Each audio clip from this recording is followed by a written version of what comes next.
Over the front entrance here at the Fetzer Administration Building is a winged disc, or a winged horse, which is also to be found, as we know, on the inside base of the Washington Monument, elsewhere in D.C., like on the main door of the Library of Congress's Jefferson Building, the chairs at the House of the Temple.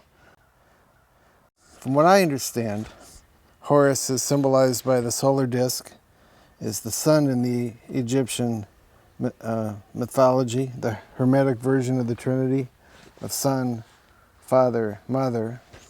Horus is the sun. Then there are cobras on the side of the discs, which can be said perhaps to represent the subconscious and the conscious minds, or the upwards and downward spiral of spiritual energies. But I'm interested in what the Masonic version of the description of this is, since it's so prevalent, as we saw in D.C., in Masonic symbology as well. So how do the Freemasons see the solar disk, the winged Horus? Well, there's a lot of similarities, first of all, with the explanations that you're given, for a simple reason that in Freemasonry we take symbols from ancient civilizations, and obviously ancient Egypt is a place where a lot of those symbols have been appropriated, if you want, in Masonic teachings to convey deeper truths about life, about consciousness, about this universe. That's why you find obelisks, references to Isis, hieroglyphy, the Egyptian symbols. In this case, in addition to what you mentioned, there are a couple of very interesting permutations, if you want, in the explanation that relate directly to a Freemason.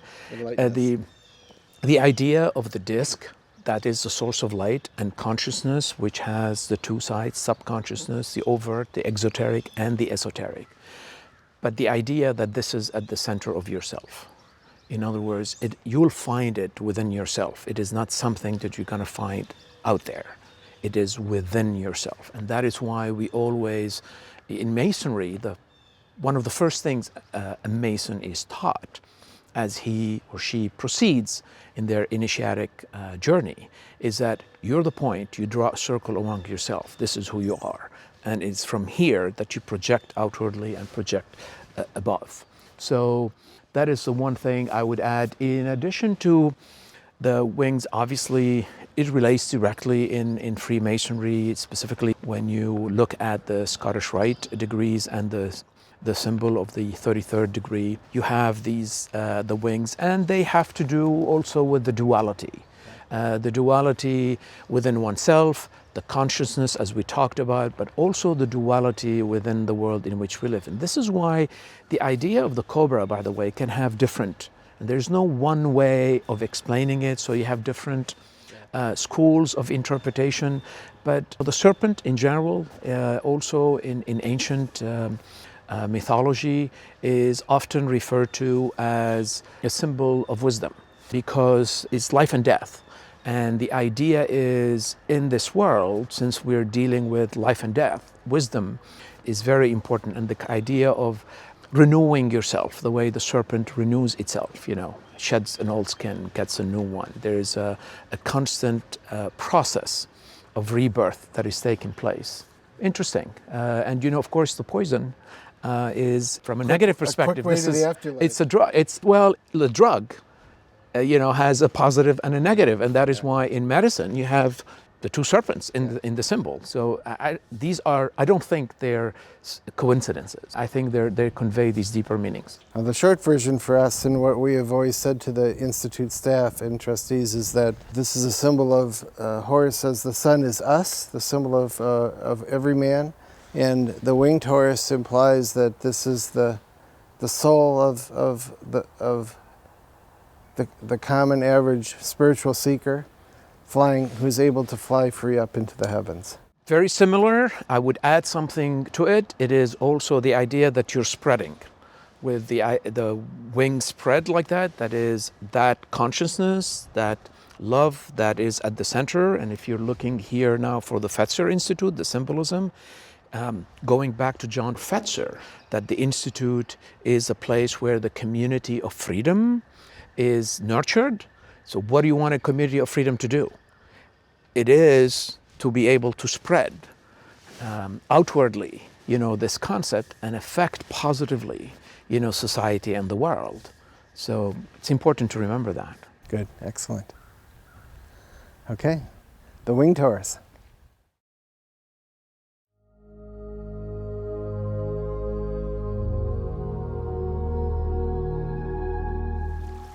Another one of our Egyptian features here at Fetzer is the obelisk in the parking lot. Now, John was interested in the pyramid motif at Fetzer, but he told me that with infinite funds and infinite time and infinite talent, he could have built a pyramid for his building. But that wasn't possible, of course. So he did some pyramid motifs around on the site. We'll see one inside. But outside here we have the obelisk, which of course is a skinny pyramid. But the obelisk has other symbology in Egyptian mysticism, and I would assume in Masonic mysticism too, since we saw a beautiful obelisk in DC called the Washington Monument. So Akram, comparing this to the Washington Monument, would you talk to us a little bit about the obelisk in Masonic philosophy? Be glad to do so. In fact, yes, as you mentioned, the obelisk is an ancient Egyptian symbol. From a mythological perspective, the obelisk represents a cross-section of a beam of light. So ancient Egyptians built obelisks dedicated to the sun god, Ra. And the idea of the sunbeam, this is important, a cross-section looking at light. Keep one thing always in mind. It is the 7 colors of the spectrum that come together to form white light. So the idea of the obelisk really represents diversity of color within the unity of light. Diversity within unity. So e pluribus unum. And it makes sense, obviously, given John Fetzer's, Masonic connection, but vision for the Fetzer Institute. It is that concept of community of freedom. What is the community of freedom? You're not bringing people all the same. The idea is to bring people of diverse backgrounds, of diverse persuasions, but what is linking them together is the concept of freedom, so they can create that community. So out of many, one. Now, if you look at this specific one, there are a couple of interesting things that I would like to add about it, which I think are very meaningful. First, the use of water, because water in Masonry is a symbol that basically has to do with the idea of the spirit. Yes. And the spirit is coming down and going up, so the obelisk pointing upward. This is why, by the way, in Washington, D.C., the Washington Monument, the obelisk pointing upward, you have the reflected pool, so you can see it pointing downward, because the spirit goes up and down. And here, so the use of the water, it is basically saying the soul is up and down. That is why you have the triangles on this one. Triangle pointing downward, triangle pointing upward, and don't forget the triangle is the symbol of the Fetzer Institute. So it has to do with that concept of the spirit, because it is the spiritual enlightenment that really produces the true community of freedom. Without that, there's no true community of freedom.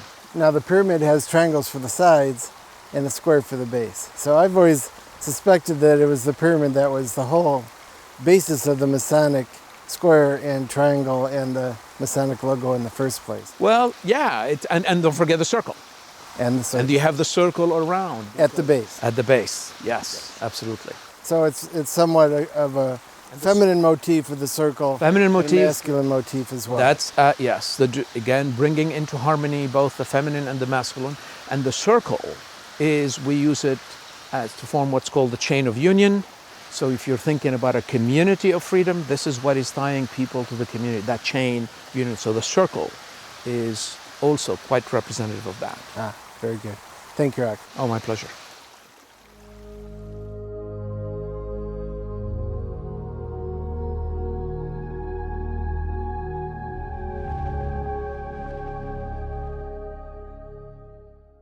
Akram, we're coming down to the entrance of the Fetzer Administration Building. And as you can see, it's an equilateral triangle. And Mr. Fetzer had told me over breakfast one day that he would have loved to have built a pyramid here, but that was wildly impractical. So instead, he picked one face of the pyramid, which is the equilateral triangle. And as we know, the equilateral triangle is a major symbol throughout Western metaphysics, but certainly with the Freemasons as well. There are more equilateral triangles in the building symbolically than anything else, including the Fetzer logo itself. Also in the building here, another suggestion of the Great Pyramid is we have black across the top rim of the building, also at the bottom rim of the building. We have red at the entrance to the building, and the face is white. And according to tradition, the colors of the Great Pyramid itself, when it was new, when it was not ancient but current, was white, red, and black.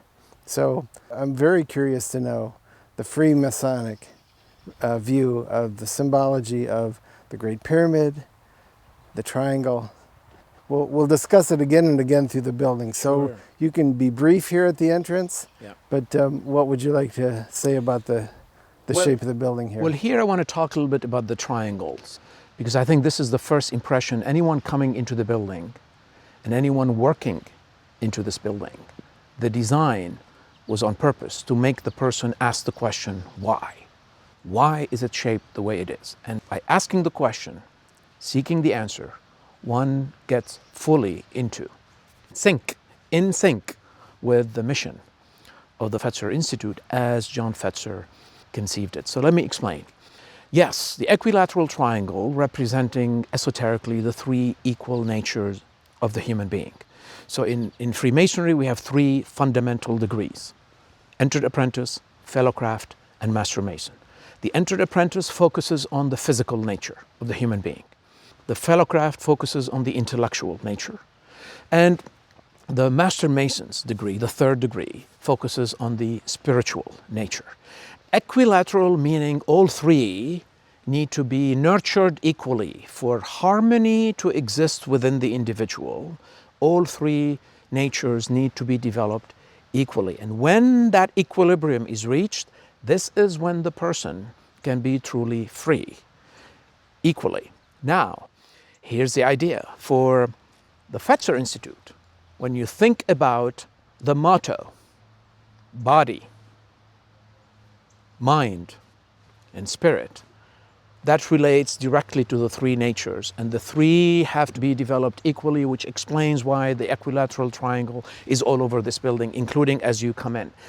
I bet you, I wasn't there, but I have a feeling that when John Fetzer went to Washington, D.C., and he saw that city, the only capital city in the world that was designed with the idea that it should reflect through symbolism in its architectural layout a philosophy of government. Yeah. The great ideals of the great experiment set up by the founding fathers.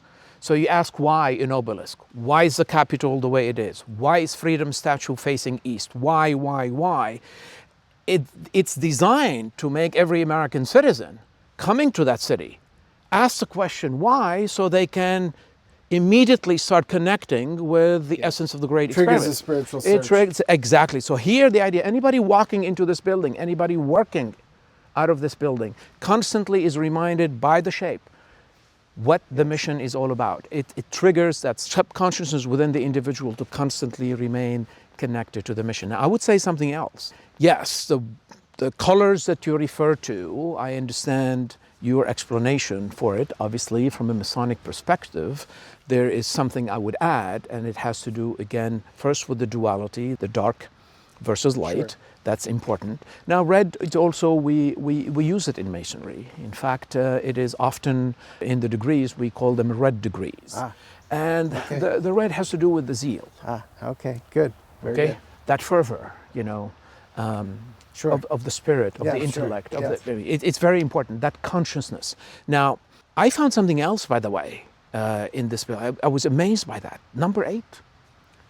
There are 4 windows. It's 8. Divided by 2 is 4. Multiplied by 2 is 16. It's all over this building from the outside.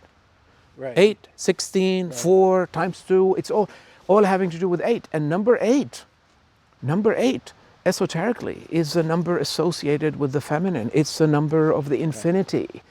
It has to do with that sacred feminine, and the idea being, again, for harmony to take place, for true equilibrium to be on the truly lower enlightened. level, 4 big windows here, 4 big windows on the left side, so 8 big windows on the lower level. 8 big ones, and then you have the rectangular ones. You add, I was looking at them, 16, 32, 60. I mean, it's amazing. Amazing. Huh. Interesting. Yeah, there's a lot to this building. But it takes always the question, why? Without asking why, we never get to the depth of what it's about. Well, there'll be a lot of symbolic questions to run through as we go through the building. Forward to it. This Looking is forward just to the it. beginning. Looking forward to it. Very good. My pleasure.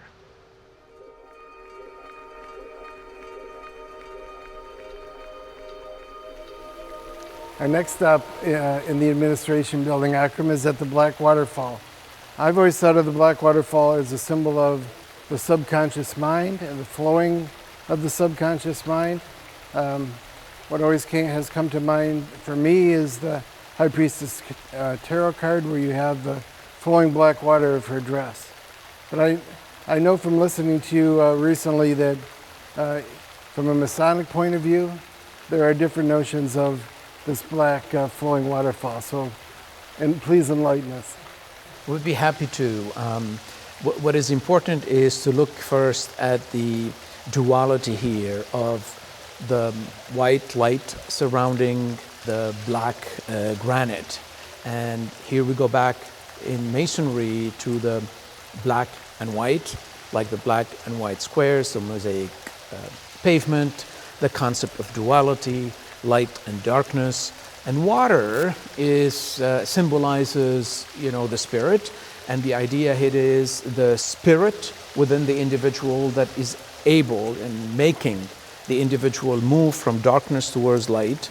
It is the enlightenment takes place at the level of the spirit. So the liberation of the spirit is what is going to allow truly enlightenment in this world.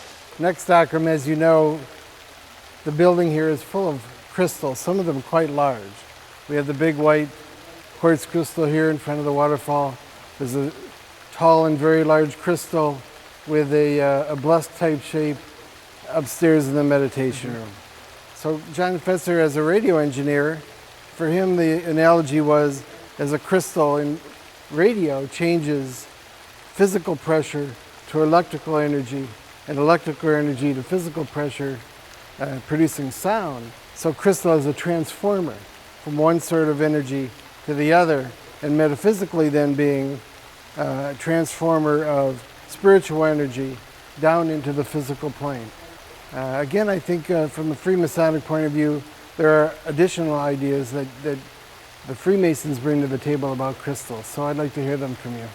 Well, it's very similar, as a matter of fact. The idea that the crystal is a transmitter and is a way to be able to flow inwardly and outwardly, from the outwardly to the inward.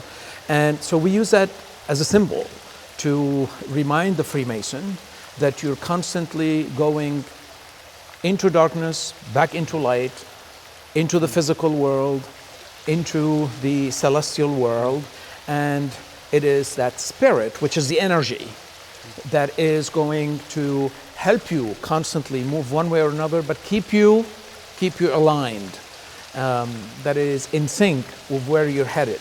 This is very important. So the crystal is the same meaning. It is basically the tool, or the symbol of how the energy flows one way or another. And the transformation is this whole alchemical process that when we say your job as a Freemason, your duty as a Freemason is to transform yourself, to better yourself internally, externally, in order to do what? So you can better and improve and transform your community, the society, the world in which we live. So it has to do with that transformation or alchemical process. Yes. Thank you. Transformation, transmutation. Yes. The alchemical process. Yes. Thank you. My pleasure.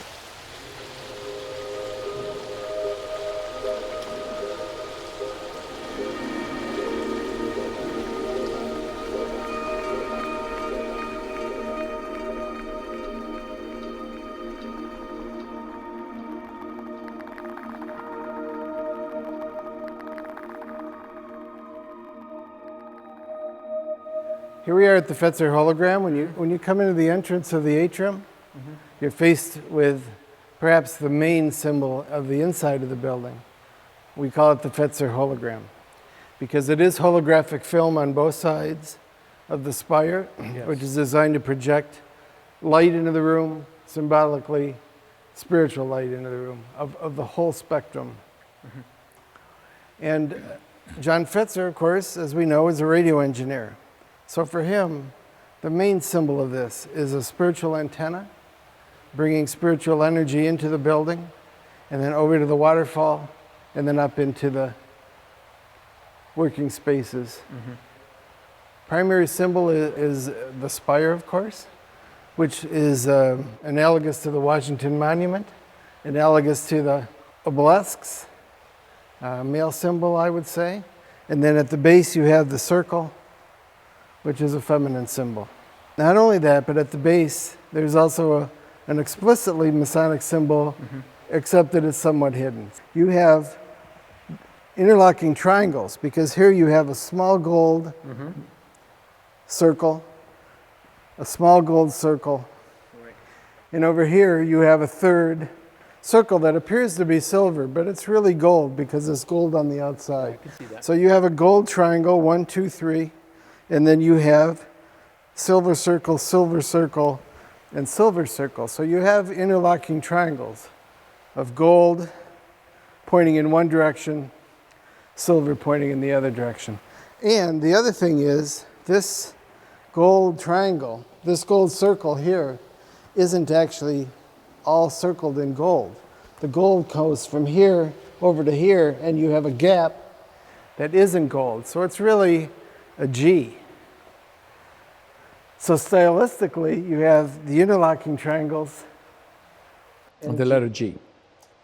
Well, let me add, from the Masonic perspective, the importance, significance of this. No question, the analogy comparing this spiritual antenna to the Washington Monument and obelisk, which is esoterically, of course, the antenna of light, that is enlightenment. And of course, since the obelisk represents the diversity of the 7 colors of the spectrum, yes, within the unity of light, this hologram, as you said, diffuses light, and you can see as the sun is hitting it at different angles, you can see the different colors of the spectrum, the light coming together. Absolutely. The colors of the rainbow. Exactly. We can see it on this side where we are. We can see it very clearly. And Masonically, the concept, of course, is there is always a connection above with below, below is above. So the channeling down up here, and then the channeling up, and we're going to talk more about that. Now, the feminine and masculine coming into equilibrium is also represented by the silver triangle, which is the feminine, the gold one, which is the masculine. Again, coming together at a state of equilibrium, forming the 6-pointed star, which is in Freemasonry the seal of King Solomon. The symbol of wisdom is when we put the feminine and masculine at a state of equilibrium, the duality at a state of equilibrium. That is true wisdom. Harmony is achieved. The 2 rods that you see, of course, from a Masonic perspective, remind the person of the 2 pillars. The Mason is the one who's going to bring the equilibrium, but that equilibrium, that's the 3rd pillar, that is done only through spiritual enlightenment. Very good. Now, the 2 rods are also symbols of the celestial and the terrestrial. Yes. The small rod in the back here is titanium on both ends and meteorite in the middle. So the meteorite being celestial, a celestial symbol coming from the heavens down to earth. Right. The titanium, of course, being terrestrial. And here in the main rod, the front rod, you have, it's actually 2 rods that come to almost a point here with the 2 crystals, similar to in the Sistine Chapel, the painting of God and Adam almost touching fingers. Yeah. So the upper rod is a symbol of the celestial.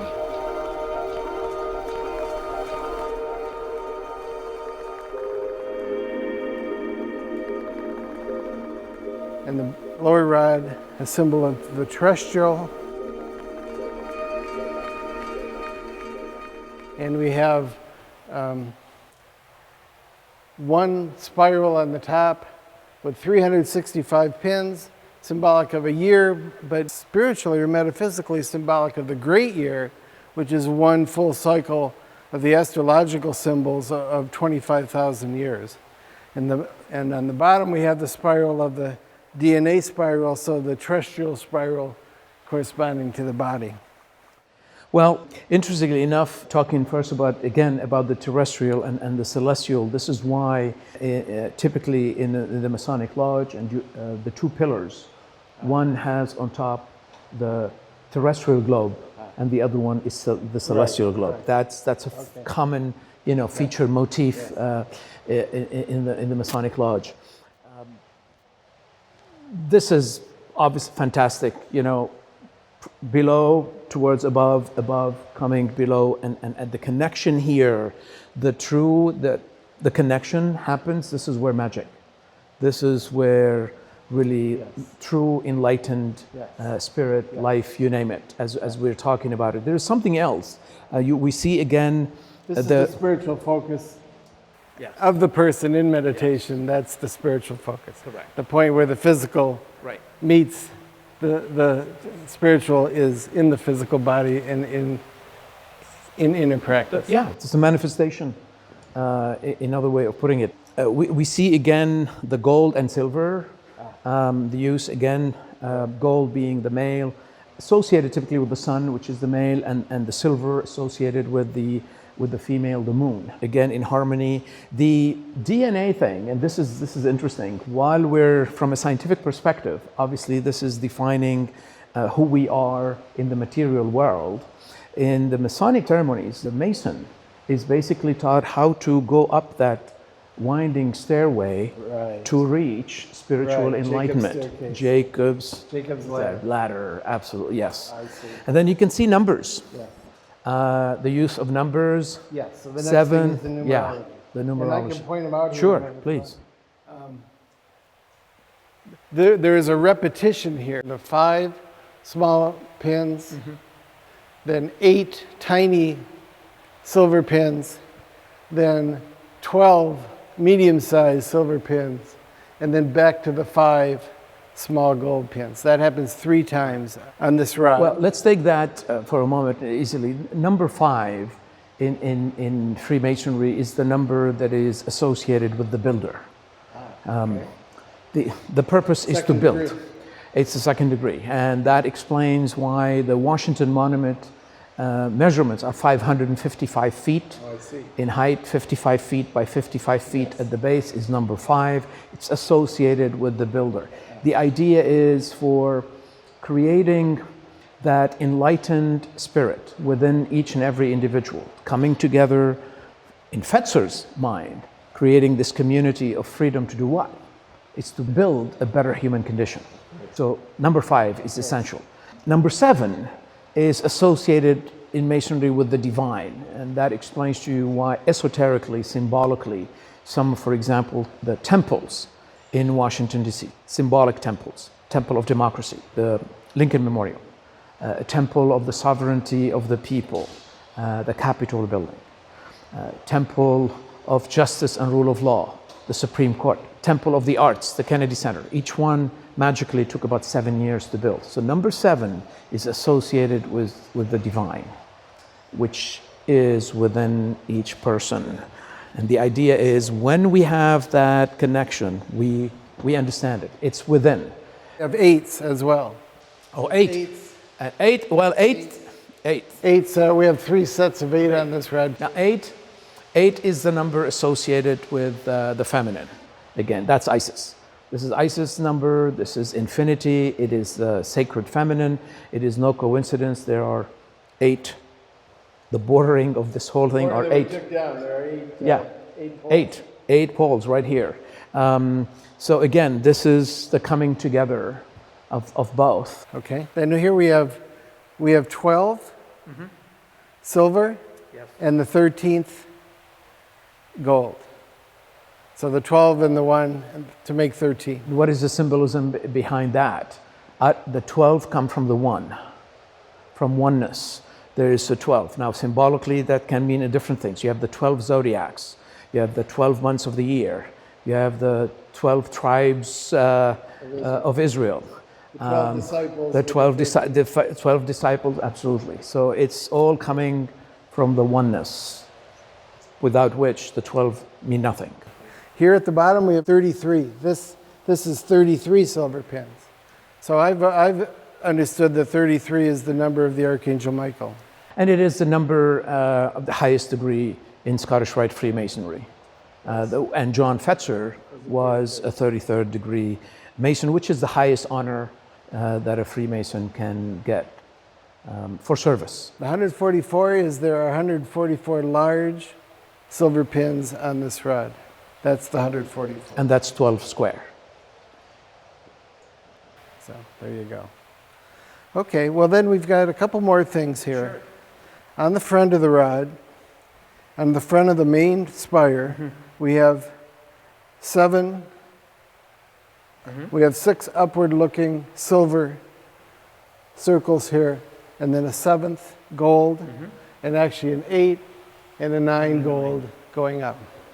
Okay, so there are different ways of looking at this with the numbers. So you can take first 6 by itself, right, which we talked about, that harmony thing. However, the divine 7, from it comes that 8 is to bring you also, if you have to have that full harmony, you need to bring in that concept from which the creation came from, okay?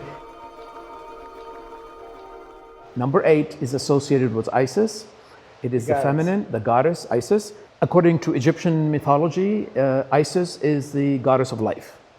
Okay, so we say and Isis is the mother and resurrection, and the Mother Earth. That's why concepts like freedom, like justice, like life are associated with the feminine. And with the 8. And the number 8. And you said the Supreme Court then has 8 pillars. 8 pillars times 2, 16, because of the duality, the scales of justice. But it's always 8. That's right. That is correct. And we talked about 9. So now on this side here, there's something we have the 6-pointed star, the Fetzer triangle. Yes. With, in the diamonds, you can miss it, but in the diamonds you have the upward pointing triangle. So it's really the 6-pointed star of Solomon. Yeah, I can see that. It is the seal of King Solomon, and obviously the Fetzer triangle reflects the vision of John Fetzer of bringing this harmony into the person, into the individual, the harmony, equilibrium between body, mind, and spirit. The person becomes enlightened with the aid and assistance of others. This is the community of enlightened freedom.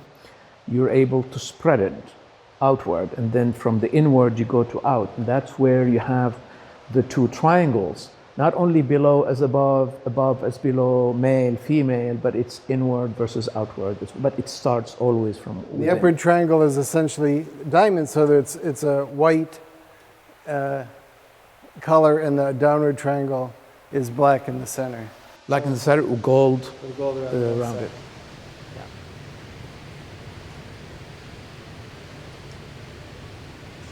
Other side here, one final thing. We have the constellation Orion. And the artist told us that he put this constellation Orion in here as it looked at the moment of John's birth. That's how he presented it to us. Okay. And of course, it's connected with the Egyptian pyramids, again, because the belt of Orion here is aligned as the pyramids are aligned in Egypt. It is, and in Freemasonry, Orion is referred to in the Scottish Rite degrees, and as you know, John Fetzer was a 33rd Scottish Rite Mason. Orion and Sirius, in Egyptian mythology, the two sources from which Earth, humanity, everything came to be in this physical universe of ours. It's used symbolically in Freemasonry to remind again the individual about that the female and the feminine and the masculine, keeping them at a state of equilibrium, the duality. Of course, when you look at this, you have the 3. That's where the concept of the Trinity, always on top in the 3. Then you have the 5, and then you have the 8. in this whole Orion constellation. And Orion, again, could be symbolic of John Fetzer. If this is John's symbol, if this is a symbol of John at his birth, then you also have the notion of John as Osiris. Yeah, when you think about it for this institute, that's basically what it is. It is all coming from John's own enlightened vision. This whole institute, its mission, and what it's supposed to do, connecting it to the great experiment, which is America, to advance the human condition towards greater enlightenment, it makes absolute sense. He's the source of that. And the way it looked like it's his inspiration came from the Spirit. So somebody walking in here, this is, especially employees and trustees, this is a reminder of what this institute is. This is I call it a resurrection machine as a joke, but still, it is technology. It's got the technology motif, but it's meant to be a reminder of what this is all about, transmuting spiritual energy, going up, taking it down into the world and up again into spirit. Well, there's no question. The way I would say first, everything in this, in the architecture of this building, the way it's laid out, the motifs that are used, it is constantly to remind the person of what the mission of this. But this hologram specifically has to do with the constant transformation and renewal. And the renewal is important because the heart of the great experiment is never to repeat the past. It is constantly to renew ourselves, aim higher, for greater heights, to advance the human condition. It is not by reliving the past. So this idea of renewal, constantly pointing upwardly, lifting the spirit up, is essential to the mission of the Institute. Which takes me back to Washington, D.C. then again, because for me, the major spiritual symbol there has always been the Washington Monument. The same kind of reminder. E pluribus unum, out of many one, aiming high, source of light. Yep. Thank you, Akram. Thank you. My pleasure.